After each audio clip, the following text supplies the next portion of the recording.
جب اپنا قافلہ عزم و یقین سے نکلے گا، جہاں سے چاہیں گے رستہ وہیں سے نکلے گا۔ وطن کی مٹی مجھے ایڑیاں رگڑنے دے، مجھے یقین ہے چشمہ یہیں سے نکلے گا۔ بہت خوشی ہو رہی ہے، صرف اس لیے نہیں کہ میں پاکستان کے ایک خوبصورت ترین علاقے میں آیا ہوں، بلکہ اس کے ساتھ ساتھ پاکستان کے انتہائی قابل، محنتی، ہونہار بچوں اور بچیوں سے ملاقات کرنے آیا ہوں، اور آپ پاکستان کا فخر ہیں۔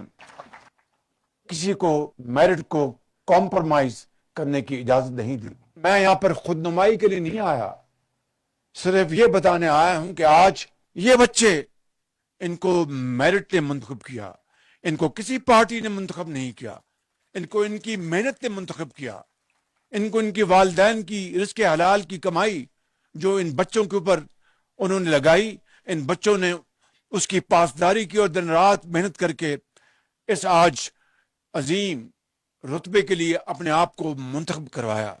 تو میرے بزرگوں، بھائی اور بہنوں، میں یہاں پر ان بچوں کی پذیرائی، پوری قوم کی داد تحسین کے لیے آیا ہوں۔ پاکستان نے ترقی کرنی ہے، اگر قوم نے ترقی کرنی ہے تو پھر ہمیں محنت، امانت اور دیانت کو اپنا شعار بنانا ہوگا۔ مولانا ثناء اللہ صاحب یہ 1997 میں پیپلز پارٹی چھوڑ کر انہوں نے پی ایم ایل ہماری پارٹی کو انہوں نے جوائن کیا، تو میری ان سے ملاقات ہوتی تھی۔ تو یہ پہلا سال تھا ہماری حکومت کا، اس کی پوری مدت کو 2.5 سال تھی، اس کے بعد ماشاء اللہ لگ گیا، ریسٹ از ہسٹری۔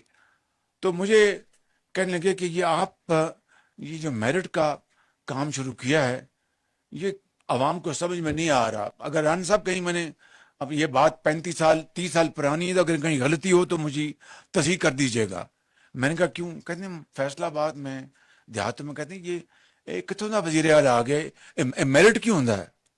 یہ تو جناب اپنا ساڑا حق ہے، ساڑی پارٹی ہے، اپنی 80 ووٹ دیتا ہے۔ میں سوچ میں پڑ گیا کہ واقعی سیاست ہماری پاکستان کی طرح کی، وقت گزر گیا، فاسٹ فارورڈ کچھ سال بعد، 1.5 سال بعد یہ پھر میرے پاس آئے، تو مجھے کہنے لگے کہ شہباز صاحب میں نے آپ سے بات کری۔ میں نے کہا جی، کہ یہ جڑا تسی میرٹ دا جڑا جھنڈا چکیا ہے، انہوں ہاتھ چ رکھو، میرٹ روڑا چل گیا بالکل، ہن انہوں پیچھے نہ ہٹنا بالکل۔ یہ بات مجھے تاریخ، جب میں کتاب لکھوں گا تو اس میں ان کی اس بات کو میں ذکر کروں گا۔ تو کہنے کا مقصد یہ ہے کہ آج جو دانش اسکول جو بنائے جا رہے ہیں، پنجاب میں بنائے تھے دانش اسکول، تو الحمدللہ they are schools, they are state of the art schools. اگر جس طرح انہوں نے بات کی ایکشن کالج کے آنی سلاخوں سے غریب کا یتیم بچی یا بچہ نہیں گزر سکتا، ایکشن کالج میں صرف امراء کے بچے، ان کے علاوہ ایکشن کالج کے جو گیٹس ہیں، غریب عام آدمی وہاں پر سوچ بھی نہیں سکتا کہ وہ اندر جائے گا۔ تو یہ دانش اسکول جب میں نے اس کا آغاز کیا پنجاب سے، تو بڑی تنقید ہوئی کہ جناب اپنا جو پرائمری اسکولز ہیں، جو پبلک اسکولز ہیں، وہاں پر ٹاٹ بچے ہیں، وہاں پر اپنا لیبارٹریز نہیں ہیں، کتابیں نہیں ہیں، ٹیچرز نہیں ہیں، فرنیچر نہیں ہیں۔ شہباز شریف ان کو تو ٹھیک نہیں کر رہا اور دانش اسکول بنا لیے۔ میں نے کہا کہ آپ کو تکلیف اس لیے ہوئی ہے کہ ان دانش اسکولوں میں صرف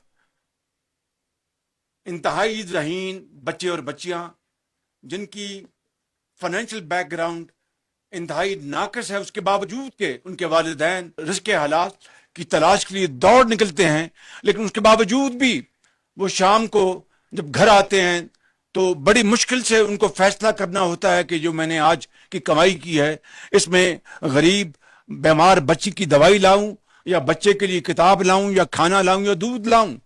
میں نے کہا کہ اگر ایکشن کالج میں امراء کے بچے جا سکتے ہیں، تو پھر غریب اور یتیم بچیاں جو انتہائی قابل اور انتہائی ذہین ہیں قوم کی، ان کو یہ اعلیٰ تعلیم کیوں نہیں مل سکتی؟ دانش اسکولوں میں غریب کے بچے اور بچیاں وہ جاتے ہیں، امیر کے بچے وہاں نہیں جاتے۔ بالکل آج پنجاب میں ہزاروں بچے اور بچیاں دانش اسکولوں سے اور پھر اعلیٰ یونیورسٹیوں سے وہ تعلیم حاصل کر کے ڈاکٹرز ہیں، انجینئرز ہیں. کسی کوئی یتیم بچی پڑھ کے لندن میں چلی گئی، وہاں سے اعلیٰ تعلیم حاصل کر کے آئی. کوئی پاکستان کے اندر کوئی انڈسٹری ہے، وہاں پر انجینئر بن گیا. میں سمجھتا ہوں کہ یہ اس خطا کار نے اگر یہ غلطی کی ہے تو خدا کی قسم قیامت تک، جب تک میری زندگی میں یہ غلطی کرتا رہوں گا اور بار بار کرتا رہوں گا. یہ واقعہ ہے رحیم یار خان کے دانش اسکول کا. وہاں پر میں گیا، وہ اسکول سٹارٹ ہو گیا ہوا تھا. بچیوں کا دانش اسکول علیحدہ ہے اور بچوں کا علیحدہ. ان کی ڈارمیٹریز، ان کی پلے گراؤنڈز، ان کی اپنا کچن، پینٹریز، ہر چیز علیحدہ ہے بالکل. اور انشاءاللہ ان دانش اسکولوں میں جو 4 یہاں پر بنائے جا رہے ہیں، ایک کا گلگت کی اسی جو مضافاتی علاقے میں، ایک گانچے میں ہے، ایک سکردو میں ہے اور چوتھا بونجی میں. 4 اسکول بن رہے ہیں. وہاں پر بچیوں کو فری ایجوکیشن ہوگی، بہترین ایجوکیشن فری ہوگی. وہاں پر ان کی کھانا پینا فری ہوگا، یونیفارم فری ہوگی. کلاس میں وہ سمارٹ بورڈز ہوں گے کلاس روم میں، اور ای لائبریریز ہوں گی. مجھے بتائیے کہ اگر یہ میں ادنا خدمت کر کے اگر آپ کے والدین کی دعائیں لے لوں تو میرے سے اس سے بڑی میری کوئی خوش قسمتی ہو نہیں سکتی. اس لیے یہ دانش اسکولوں میں آپ کے بچے جائیں گے اور فری تعلیم ہوگی. اور وہ دن آئے گا جب یہی بچے اور بچیاں انشاءاللہ پورے پاکستان میں ان کا توتی بول رہا ہوگا، ان کی محنت اور ان کی مسلسل محنت کی اور قابلیت کی بنیاد پر. اسی طریقے سے یہ جو آپ کو لیپ ٹاپ دیے گئے ہیں، اس کا بھی یہی میرٹ ہے. یہاں پر جب میں پی ڈی ایم کی گورنمنٹ کے زمانے میں آیا تو یہاں پر اس وقت کے جو وزیر اعلیٰ تھے انہوں نے مجھ سے شکایت کی کہ بجلی کا یہاں پر برا حال ہے جی بی میں، اور ہمیں آپ مہربانی کر کے بجلی کا منصوبہ دیں.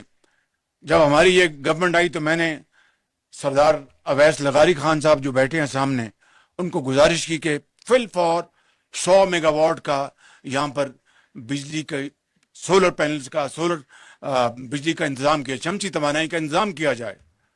اور اس کے اوپر میں نے کئی میٹنگ لی، اور آج الحمدللہ میں یہ بات بلا خوف تردید کہہ سکتا ہوں، آج میں نے اس کا سنگ بنیاد رکھا، افتتاح کیا، اور انشاءاللہ جو پورا منصوبہ جو ہے وہ اگلے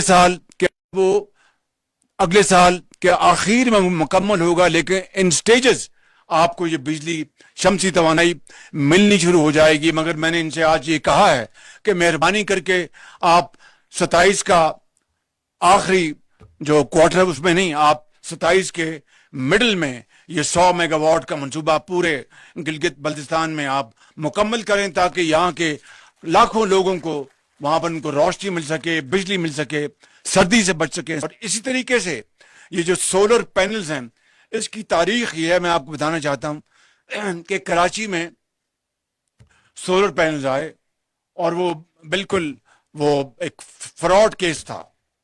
تو مجھے کسٹم نے کہا، چیئرمین ایف بی آر نے، کہ پرائم منسٹر یہ اتنے ارب روپے کے یہ سولر پینلز جو ہیں یہ بالکل فراڈلنٹلی پاکستان امپورٹ کیے گئے ہیں. تو میں نے کہا آپ کا کیا، اب اس کا کرنا کہتے ہیں ہم اس کو شفاف نیلامی میں بیچ دیں گے. میں نے کہا بالکل غلط. شفاف نیلامی میں بیچ کے آپ خزانے میں کتنے پیسے آتے ہیں کتنے نہیں آتے، اس کے بعد شاہ خرچیاں حکومتوں کی ہوتی ہیں، وہ کیا ہوں گی. یہ آپ نیلامی نہیں کریں گے، سیدھا آپ اس کو گلگت بلتستان لے کے جائیں اور وہاں پر آپ ہمارے جو قوم کے جو وہاں پر سپوت ہیں گلگت بلتستان میں ان کو دیں فری آف کاسٹ. انہوں نے کہا جی کہ تو ہمیں اربوں روپے کا نیلامی میں فائدہ ہوگا. میں نے کہا وہ لوگ جو گلگت بلتستان میں برف پوش پہاڑوں میں رہتے ہیں اور سردی میں ان کی انتہائی حالت غیر ہوتی ہے، وہ آپ کو زیادہ عزیز ہے، یہ پیسے آپ کو عزیز ہیں، یہ آپ لے کے جائیں. پھر میں نے یہاں پر آرڈر دیے کہ یہ شفاف بیلٹنگ ہوگی، یعنی ڈیجیٹل بیلٹنگ. تو وہ ڈیجیٹل بیلٹنگ میں بھی وقت لگا، اس کی وجوہات میں نہیں جانا چاہتا. الحمدللہ ڈیجیٹل بیلٹنگ ہو گئی اور 50,000 درخواستیں آئی تھیں اور 15,000 جو خوش نصیب ہیں ان کو فری آف کاسٹ یہ پینلز ملے. میری خواہش ہے کہ باقیوں کو ملے، لیکن ظاہر ہے کہ جو قرعہ اندازی ہوتی ہے وہ پھر قسمت کی بات ہوتی ہے. تو میں آپ کو اس کی بھی مبارکباد دینا چاہتا ہوں. لہذا یہ 100 میگا واٹ کا منصوبہ نہیں ہے. 100 میگا واٹ جو 33 ارب کا جو ہم خرچ رہے ہیں، اور تقریباً 58 میگا واٹ یہ جو سولر پینلز جو 15,000 خاندانوں کو جو تقسیم کیے جا رہے ہیں انتہائی شفاف طریقے سے. تو میں ختاماً یہ کہنا چاہتا ہوں کہ آج میں آپ کی خدمت میں اس لیے آیا ہوں یہ کہنے کے لیے کہ یہ پاکستان ہم سب کا سانجہ ہے، اور اگر پنجاب ترقی کرے گا اور باقی صوبے ترقی نہیں کریں گے تو وہ پاکستان کی ترقی نہیں، وہ ایک صوبے کی ترقی ہے. اگر سندھ اور پنجاب ترقی کریں گے اور کے پی اور بلوچستان ترقی نہیں کریں گے تو وہ پھر 2 صوبوں کی ترقی ہے، وہ پاکستان کی ترقی نہیں. اسی طریقے سے جب تک کہ آزاد کشمیر اور گلگت بلتستان پاکستان کی ترقی اور خوشحالی میں اس دور میں شامل نہ ہو جائے اور برابر کا نہ ہو، وہ پاکستان کی ترقی نہیں ہے. اور میں آپ کو یقین دلاتا ہوں کہ انشاءاللہ جب تک میری یہ ذمہ داری ہے وزیر اعظم پاکستان کی، میں انشاءاللہ آپ سے وعدہ کرتا ہوں کہ میں یہاں پر مسلسل آتا رہوں گا، آپ سے حال وال لیتا رہوں گا، آپ سے ہاتھ ملاتا رہوں گا، اور انشاءاللہ جو آپ کے مسائل ہیں ان کو حل کرنے کے لیے جو کچھ بھی مجھ سے بن پڑا، جو مسائل ہیں وہ میں آپ کے قدموں میں شامل کروں گا انشاءاللہ. ابھی جو حالیہ جو جنگ ہوئی ایران اور امریکہ کے درمیان، اس جنگ کو رکوانے کے لیے، جنگ بندی کے لیے، میں بلا خوف تردید آپ کو کہنا چاہتا ہوں کہ پاکستان نے جو ایک کلیدی کردار ادا کیا ہے، ایک بھائی بن کر، اپنے ایک ہمسایہ بن کر جو اس میں اپنا رول ادا کیا ہے، جب وہ حقیقت جب آئندہ تاریخ حکم کرے گی تو آپ کو پتہ چلے گا کہ پاکستان اور پاکستان کی سیاسی اور عسکری قیادت نے کیا اس میں رول ادا کیا. دن رات ایران سے، دن رات امریکہ سے رابطے کر کے اور جنگ کو رکوایا، جنگ بندی میں توسیع کروائی. مجھے اللہ تعالیٰ کے فضل و کرم سے کبھی یقین ہے کہ انشاءاللہ یہ cease fire long term cease fire ہوگا اور خطے میں ہمیشہ کے لیے امن قائم ہوگا. جب پاکستان مارز وجود میں آیا تھا 1947 میں تو پوری قوم یکجاں دو قالب تھی. کوئی کس مکتبہ فکر سے تعلق رکھتا ہے، کوئی کس مسلک سے تعلق رکھتا ہے، سب ایک خدا اور ایک رسول اور ایک قرآن کو ماننے والے 1947 میں اس طرح یکجاں تھے کہ ہم نے پاکستان بنانا ہے. اور اس کے بعد آج دوبارہ 78 سال بعد یہ موقع آیا کہ پوری قوم کراچی سے لے کر پشاور تک ایک ہے کہ پاکستان جو کردار ادا کر رہا ہے خطے میں امن قائم کرنے کے لیے اور مزید جانیں ضائع ہونے سے بچانے کے لیے، میں سمجھتا ہوں کہ وہ تاریخ ہمیشہ اس کردار کو سنہرے حروف میں یاد رکھے گی. میں آپ کو یہ کہہ سکتا ہوں اس خدائے بزرگ و برتر کو گواہ بنا کر کہ کس طریقے سے پاکستان نے اخلاص کے ساتھ، بھائی چارے کے ساتھ اس امن کو قائم کرنے کے لیے اپنا بھرپور رول ادا کیا. اس میں deputy prime minister Ishaq Dar صاحب اور خصوصاً سپہ سالار سید عاصم منیر کی جو کاوشیں ہیں وہ تاریخ ہمیشہ یاد رکھے گی انشاءاللہ. میں آخر میں ان الفاظ کے ساتھ اپنی بات ختم کرتا ہوں. جب اپنا قافلہ عزم و یقین سے نکلے گا، جہاں سے چاہیں گے رستہ وہیں سے نکلے گا.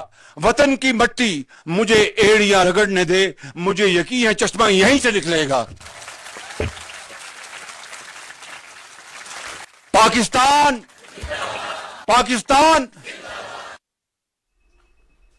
گلگت بلتستان